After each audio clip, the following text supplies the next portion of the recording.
il y a quelques temps, je vous avais demandé dans l'onglet communauté vos solutions pour tuer Godzilla, et vous avez été très nombreux à proposer vos solutions, et je vous en remercie grandement. Du coup, avant de voir les solutions qui marchent, on va voir celles qui ne marchent pas. Et oui, désolé, on peut pas réussir à tous les coups. Et on va prendre comme Godzilla, celui qui a fait récemment son retour au cinéma, celui du Monsterverse. Mais bon, t'en fais pas, je vais parler des autres plus tard. Ce Godzilla à la sauce américaine a beau être le soi-disant ultime défenseur de la nature d'après Monarch, il n'en reste pas moins un énorme danger surpuissant dont il faut se méfier. Et si vous avez vu ma vidéo sur sa vraie force, vous savez que ça va pas être une mission facile. Présent sur Terre depuis bien avant que l'homme ne devienne l'espèce dominante de la planète, si Godzilla est considéré comme étant le roi des monstres, ce n'est pas pour rien. Donc vous l'aurez compris, avec ses millions d'années d'existence, comptez pas qu'il meure de vieillesse tout de suite. Il va falloir y aller pour l'envoyer rejoindre les dinosaures. Et dès sa réapparition à la surface de la Terre suite aux premiers essais nucléaires, les tentatives pour le tuer ont été plus que nombreuses. Et forcément, avec quoi? Des bombes à hydrogène bien sûr. Vous avez été quelques-uns à proposer cette solution, sauf qu'aucune de ces tentatives n'ont été efficaces pour une raison toute bête. Godzilla se nourrit de la radioactivité.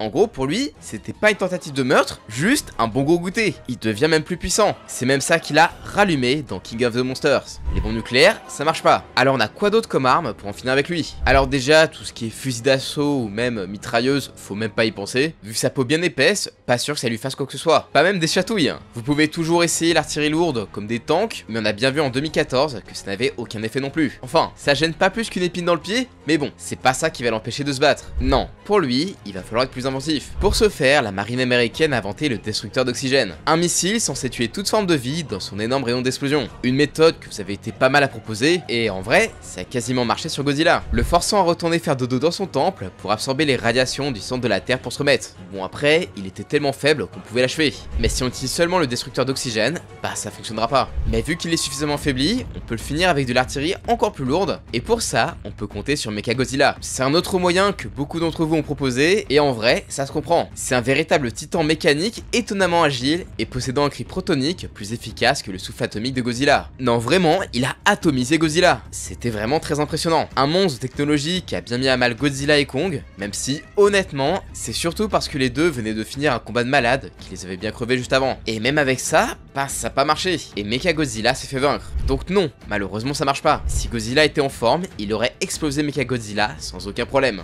Bon, puisque les armes humaines, ça marche pas, y a plus qu'à faire confiance à d'autres titans pour revenir à bout. Même si bon, pas sûr qu'on puisse survivre derrière. Et le premier qui vous est venu à l'esprit, c'est Kong. Et ça c'est normal, vu le nom des derniers films. Mais honnêtement, vous voulez qu'il fasse quoi? C'est juste un très gros gorille. Alors qu'en face, c'est un dino nucléaire. Pas de quoi faire peur à Godzilla, qu'il a bien couché à Hong Kong, où le Boog avait pourtant une hache qui absorbait et renvoyait le souffle atomique de Godzilla. Non, vraiment, malgré un très bon combat, Kong ne fait pas le poids. Et à vrai dire, il a besoin de l'aide des humains pour se buffer. Donc je pense que ça dépend s'il a de l'aide ou pas.